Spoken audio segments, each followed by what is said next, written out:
Hi guys, எல்லாம் எப்படி இருக்கீங்க? நம்ம சப்ஸ்கிரைபர் எல்லாம் எப்படி இருக்கீங்க? ஸோ ரொம்ப நாள் ஆச்சு வீடியோ போட்டு. ஸோ இதயம் சீரியல் என்ன லட்சணத்தில் போயிட்டுருக்குது. அதுக்கப்புறம் பிக் பாஸ் ஆரம்பிச்சிட்டாங்க. அது என்ன கைஸ், என்னது காமன் மேன் ஷோன்னு சொல்லி ரொம்ப கன்றாவியாக இருக்குது. ரொம்ப ரொம்ப ஜட்ஜஸும் சரியில்லை, கண்டஸ்டண்ட்டும் சரியில்லை. இவங்களெல்லாம் பிக் பாஸ் வீடா இல்லை சத்திரமான்னு தெரியல. சரிங்களா, இல்லை ஃபிஷ் மார்க்கெட்டா அப்படிங்கிறது தெரியல. பிக் பாஸ் அப்படிங்கிறது வந்து பிக் பாஸ் அப்படின்னா பெரிய பாஸ்ன்னு அர்த்தமா, இல்லை என்ன மீனிங், அந்த ஷோவோட நேம் என்ன, அதோட ஒரிஜினலான என்ன சொல்கிறது ரீசன் என்ன, பிக் பாஸ் ஷோன்னா முதல்ல அந்த ரீசனே தெரியாமல் பிக் பாஸ் ஷோ அப்படின்னா, இப்போ காமனாக எல்லா மக்களுக்கு என்ன அப்படின்னா, அது வந்து ஒரு சண்டை போடுற ஷோ. அங்கே வந்து நல்லா வாயை திறந்து நம்ம வனிதா அக்கா மாதிரி, அதுக்கப்புறம் வந்து மஞ்சரி மாதிரி, ஆரி மாதிரி, அப்புறம் வந்து பாலா மாதிரி, சரியா ஓவியாங்கிறேன், அந்த முதல் சீசனில் ஒருத்தவங்க இருந்தாங்க ஜூலி. ஸோ இந்த மாதிரி சண்டை போடுற ஆள் எல்லாமே வந்து பார்த்திங்கன்னா பிக் பாஸ் ஷோவில் இருந்தால் வந்து இது பண்ணாங்கன்னு வச்சுக்கோங்களேன். ஸோ பிக் பாஸ் ஷோ அப்படின்னாலே கத்துறது, சண்டை போடுறது, லாஜிக்கே இல்லாமல் பேசுகிறது. அது பாருங்கள், அந்த ப்ரோமோ பார்க்குறேன், நல்லா ஓரளவுக்கு நல்லா பேசுகிற ஆளுகள் எல்லாத்தையும் வெளியே அனுப்பிடுறாங்க. ஜட்ஜஸ் பாருங்கள் எப்படி இருக்காங்கன்னு. கூமுட்ட ஜட்ஜஸுக்கெல்லாம் கொண்டு வந்து போட்டு வச்சு காமன் மேன் ஷோ நடத்திக்கிட்டு இருக்கிறாங்க. கேவலமாக இருக்குது, ரொம்ப கேவலமாக இருக்குது Bigg Boss common man show. இது பிக் பாஸ் காமன் மேன் ஷோவே இந்த லட்சணத்தில் இருக்கும்போது நீ பிக் பாஸ் ஷோ எந்த லட்சணத்தில் இருக்கும் நீங்களே கணிச்சிக்கோங்க, சரியா? அதாவது எல்லாருக்குமே வாழ்க்கையில் வந்து ஏதாவது ஒரு சாதனை பண்ணணும், ஏதாவது ஒரு வகையில் வந்து நம்மளுக்கு நம்ம குடும்பத்தை காப்பாற்றணும், நம்ம வருமானம் ஈட்டணும் அப்படின்னு சொல்லி நிறைய பேர் வாழ்க்கையில் போராடிட்டு இருக்கோம், இன்க்ளூடிங் மீ, என்னையும் சேர்த்து தான் சொல்கிறேன், சரிங்களா? எல்லாருமே நம்ம குடும்பத்தை காப்பாற்றணும், ஒரு கடன் இல்லாத வாழ்க்கையை வாழணும், மாதமான இஎம்ஐ, லொட்டு லொசுக்கு, மங்காணி, நாய், நக்கல் எல்லாம் மாதமானால் வந்துடும். வீட்டு வாடகை, கரண்ட் பில்லு, தண்ணி வரி, அந்த வரி, இந்த வரி, அந்த வரி, அப்பப்பப்பப்பப்பா, ஒரு ஃபேமிலியை ரன் பண்ணி கொண்டு போகிறது எவ்வளோ கஷ்டம் அப்படிங்கிறது ஒரு ஃபேமிலியாக நம்மளுக்கு வந்து அது தெரியும். ஸோ அப்படிங்கிறப்ப இந்த பிக் பாஸ் அப்படிங்கிறது வந்து ஒரு மிகப்பெரிய ஒரு பிளாட்ஃபார்ம், சரிங்களா? அதை வந்து நல்லா யூட்டிலைஸ் பண்ணிக்கணும். அதை யூட்டிலைஸ் பண்ணலேன்னு வச்சுக்கோங்களேன், சாக்கடைக்கு தான் போகும். இப்போ நிறைய பேர் பிக் பாஸ் ஷோவில் போய் கலந்துக்கிட்டாங்க. எத்தனை பேர் வாழ்க்கையில் முன்னேறி இருக்காங்க? எங்கள் லிஸ்ட்டு போட்டு வரல விட்டு எண்ணி சொல்லுங்கள் பார்க்கலாம். யாரையாவது ஒரு 2-3 பேரை சொல்லுங்கள். ஜூலியாக்கா எப்படியோ போயாச்சு, ஓவியாக்கா அதுக்கப்புறம் 2-3 படம் நடிச்சிச்சு, அதுக்கப்புறம் அவ்வளோதான். இப்போ ஜட்ஜாக வந்து உட்காந்துட்ருக்குது. பிக் பாஸ் ஷோவில் இது வரைக்கும் 9 பிக் பாஸ் நடந்திருக்குது கைஸ். 9 big பாஸ்லேயும் 15 contestant. இதில் எல்லோரும் லைஃப்பில் செட்டில் ஆகிட்டாங்களா? கேள்விக்குறி. முதல்ல நீங்கள் அதை யோசிக்கணும். சரி, பிக் பாஸ் அப்படிங்கிறது மாசானா டெய்லி ஒரு வருமானமோ, மாதம் ஒரு வருமானமோ, அது என்னமோ எனக்கு அதை பற்றி எனக்கு தெரியல. அது எப்படி வருமானம் கொடுக்குறாங்க அப்படிங்கிறது நம்மளுக்கு தெரியல.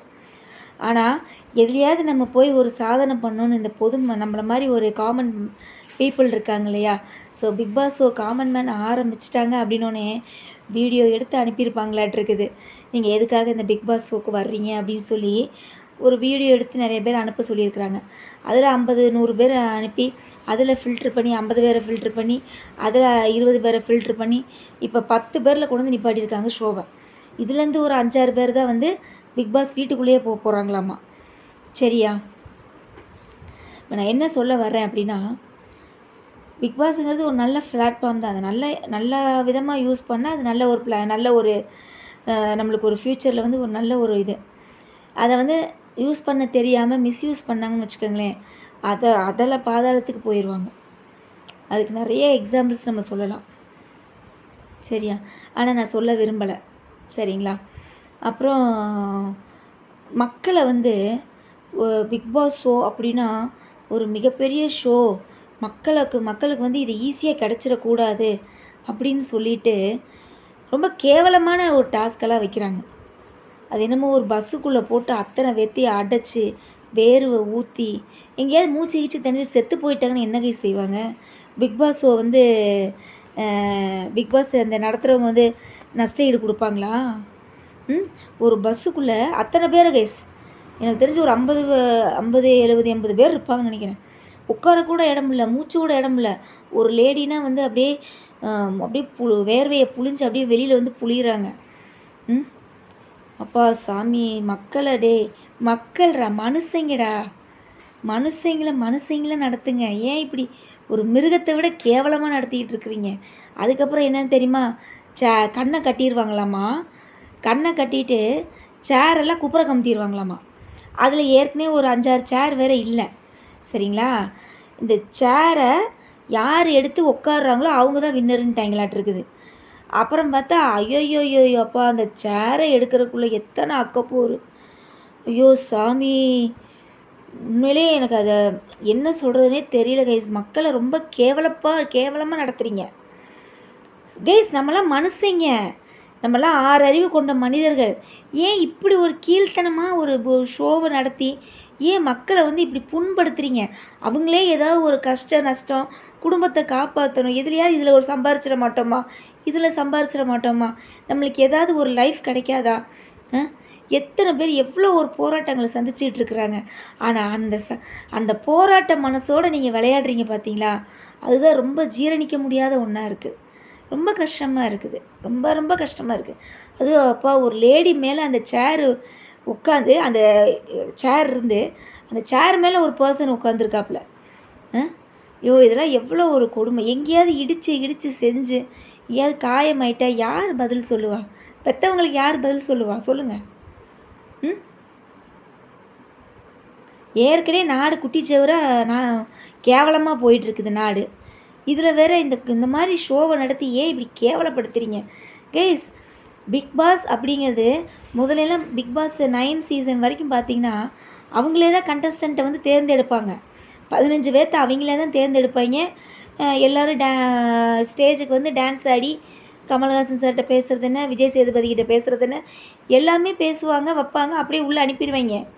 இப்போ என்ன கைஸ், இது என்ன காமன் மேன் ஷோன்னா எனக்கு புரியல. அப்போ நீங்களாம் எடுக்கிற கண்டஸ்டன்ட் வந்து சீரியல் நடிகர்கள் எடுப்பாங்க. ஏன்னா அவங்களாம் வந்து ஆல்ரெடி ஃபெமிலியரான ஃபேஸ் இல்லையா? அதனால் அவங்களுக்கு வந்து இந்த மாதிரி காமன் மேன்லாம் வைக்க மாட்டாங்க. புரியுதுங்களா? ஏன்னா ஆல்ரெடி அவங்களாம் வந்து சீரியலில் முகத்தை காமிச்சு ஃபெமிலியரான ஃபேஸஸ். ஸோ ஃபெமிலியருக்கு வந்து இந்த மாதிரிலாம் வைக்க மாட்டாங்க. ஏன்னா நான் ஏன் சொல்கிறேன்னா, ஆரி, அதுக்கப்புறம் வந்து அந்த உட்காந்துருக்காங்க பாருங்கள், ஓவியா வந்து ஆல்ரெடி ஃபிலிமில் இருந்தவங்க, அவங்கள விட்டுருங்க. இந்த ராஜுலாம் வந்து பார்த்திங்கன்னா நாடக நடிகர் தான். அப்போ நடிகர்கள்னால் ஒரு மாதிரியும் சாதாரண மக்கள்னால் ஒரு மாதிரியும் ஏன் இப்படி நடத்துகிறீங்க?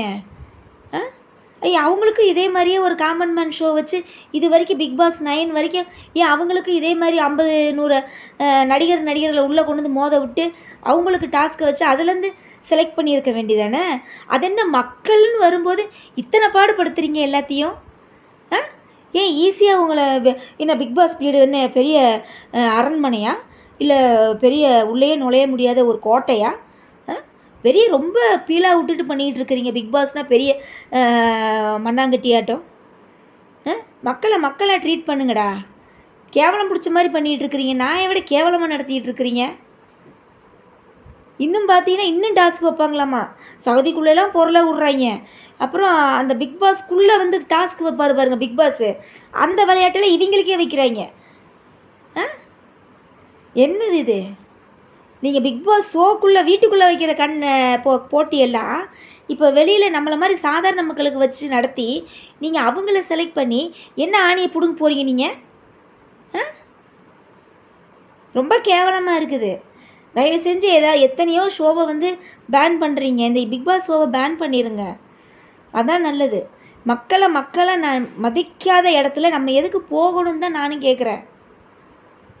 ரொம்ப கேவலமாக இருக்குது கைஸ், ரொம்ப கேவலம். அது அந்த சேர் டாஸ்க்லாம் பார்த்தீங்கன்னா, ஐயோ யார் மேலே இடிச்சிருவாங்களோ, யாருக்காவது காயமாயிருமோ அப்படின்ற ஒரு மாதிரி பயமாக இருக்குது. இப்போ காலையில் ஒரு ப்ரோமோ வருது, அந்த 10 பேர்த்த செலக்ட் பண்ணியிருந்தாங்க இல்லையா, அந்த 10 பேர்த்துக்கும் மறுபடியும் டாஸ்காமா. அப்பா சாமி, முடியல. இதுவே இந்த அதான் நான் சொல்கிறேன், இதுவே இந்த லட்சணத்தில் இருந்ததுன்னா இந்த பிக் பாஸ் 10 வந்து எந்த லட்சணத்தில் இருக்கும் அப்படிங்கிறத நீங்களே வந்து கணிச்சுக்கோங்க. ரொம்ப கேவலமாக இருக்குது கைஸ். மக்களை ரொம்ப கேவலமாக நடத்துகிறாங்க. இல்லை என்னோட ஒரு கேள்வி என்னென்னா, இந்த பிக் பாஸ் 9 வரைக்கும் நீங்கள் கொண்டு போனீங்க இல்லையா? அப்போ அந்த மாதிரி 15 பேர்த்தையும் நீங்கள் உள்ளே அனுப்புனீங்க இல்லையா? ஒவ்வொரு சீசனுக்கும் 15 பேர் முத்து அண்ணாவை போட்டாங்க. அப்புறம் அந்த தர்பூசணி சாப்பிடுவார்ல, வாட்டர்மெலன், அவர் பேர் என்னன்னு தெரியல, திவாகர்னு நினைக்கிறேன். அவங்களாம் என்ன ஃபெமிலியர் ஆனாங்க? அவங்களெல்லாம் எப்படி தூக்கி பிக் பாஸில் போட்டிங்க? அவங்களாம் என்ன லைஃப்பில் சாதிச்சிட்டாங்க சொல்லுங்கள்? என்ன சாதனை பண்ணாங்க சொல்லுங்கள்? அவங்களெல்லாம் எப்படி நீங்கள் பிக் பாஸ் ஷோக்குள்ளே கூப்பிட்டீங்க?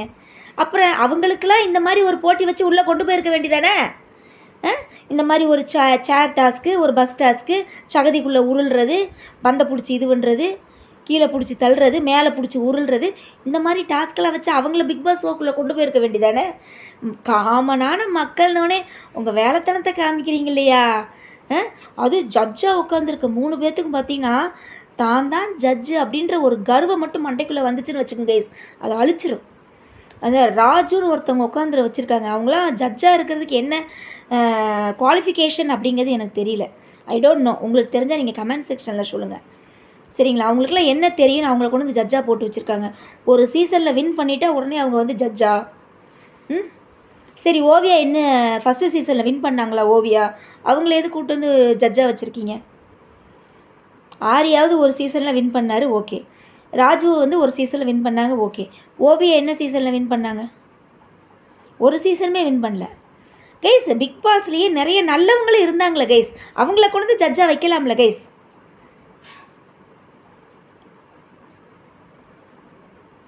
நான் சொல்கிறது கரெக்டாக தப்பா நீங்களே சொல்லுங்கள். ரொம்ப கேவலமாக இருக்குது கைஸ். பிக் பாஸ் 10 ஆரம்பித்தா எனக்கு டைம் கிடைச்சா வந்து நான் இதை பற்றி ஒரு வீடியோ போடுவேன். டைம் கிடைக்கல அப்படின்னா நான் இதை பற்றி நான் பேசுகிறதாவே இல்லை.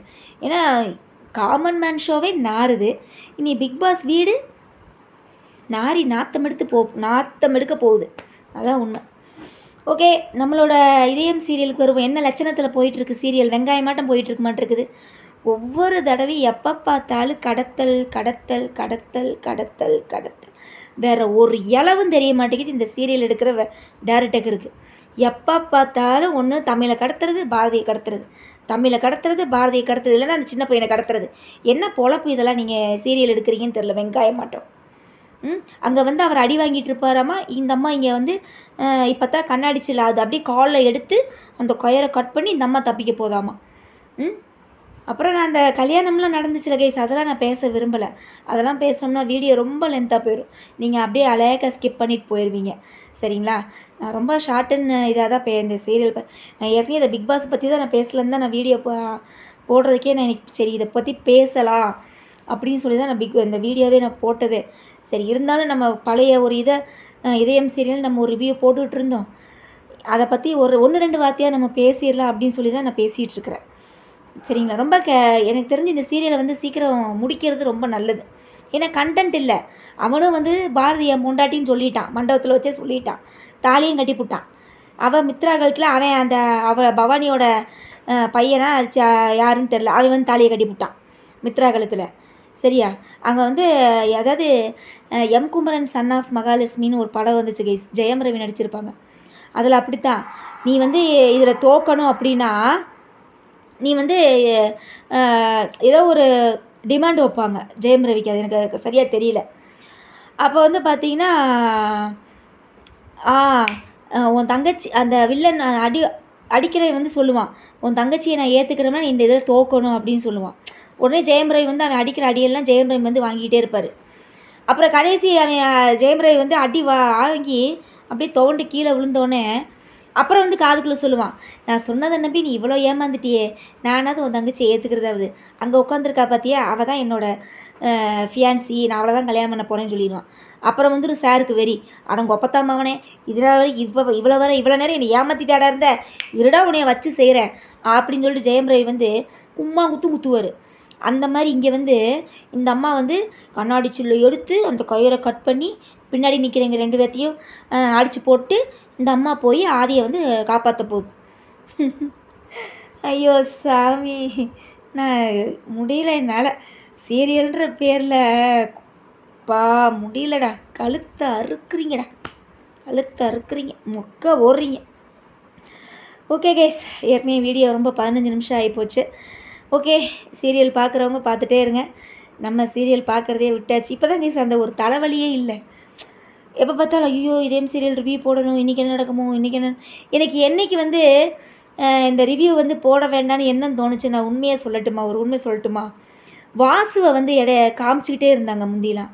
இப்போ வாசுன்ற ஒரு கேரக்டரை எரேசரை வச்சு அழிச்சிட்டு ஃபுல் அண்ட் ஃபுல் முழுக்க முழுக்க ஆதிக்காகவும் இந்த உங்களோட அழகி பல்லவிக்காகவும் எடுக்கப்பட்ட ஒரு சீரியல் மாதிரியே தான் எனக்கு தோணுது. வாசுவையே மறந்துட்டாங்க. இடையில வாசு காமிச்சிட்டு இருந்தனால தான் எனக்கு அந்த சீரியலே கொஞ்சமாவது பிடிச்சது. இப்போ சுத்தஞ்சோறு போடு சுகாதாரம் குழம்பூத்துன்ற மாதிரி வாசுன்ற கேரட்டே எரேஸ் வச்சு அழிச்சிட்டாங்க. அதனால் எனக்கு அந்த சீரியல் பார்க்குறதுக்கே இன்ட்ரெஸ்ட்டே இல்லாமல் ஆகிப்போச்சு. நீங்கள் என்ன பார்த்து நல்லா என்ஜாய் பண்ணுங்கள், சரிங்களா? அப்புறம் மறக்காமல் இந்த சீரியல் முடிஞ்சிருச்சு அப்படின்னு சொல்லி ஏதாவது ஒரு என்னோடய வீடியோவில் ஏதாவது ஒரு வீடியோவில் நீங்கள் கமெண்ட்ஸ் போடுறத நான் பார்க்கணும், சரிங்களா? இதயம் சீரியல் அக்கா, இதயம் சீரியல் முடிஞ்சிருச்சுக்கா அப்படின்னு சொல்லி நீங்கள் அந்த ஒரு நல்ல விஷயத்த எனக்கு கமெண்ட்ஸ் போட்டிங்கன்னா ரொம்ப சந்தோஷமாக இருக்கும். சரிங்களா? ஓகே கைஸ், பாய். நம்ம இனி அடுத்து எப்போ எனக்கு டைம் கிடைக்குதுன்னு தெரியல. ஸோ இன்றைக்கி சண்டேன்றனால அந்த பிக் பாஸ் காமன் ஷோன்னு ஒரு ப்ரோமோ வந்திருந்தது. அதனால் இதை பற்றி நம்ம கண்டிப்பாக பேசணும் அப்படின்றதுக்காக நான் பேசினேன். ஏதாவது தவறுதலாக பேசியிருந்தால் மன்னிச்சிக்கோங்க. ஏன்னா என்னோட ஒரு தனிப்பட்ட ஒரு கருத்துக்களை தான் நான் உங்கள்கிட்ட ஷேர் பண்ணுறேன். உண்மையிலேயே நம்மளாம் மனுஷங்க தானே கைஸ், மிருகங்கள் கிடையாது இல்லையா? மனுஷங்களாக ட்ரீட் பண்ணுங்கப்பா.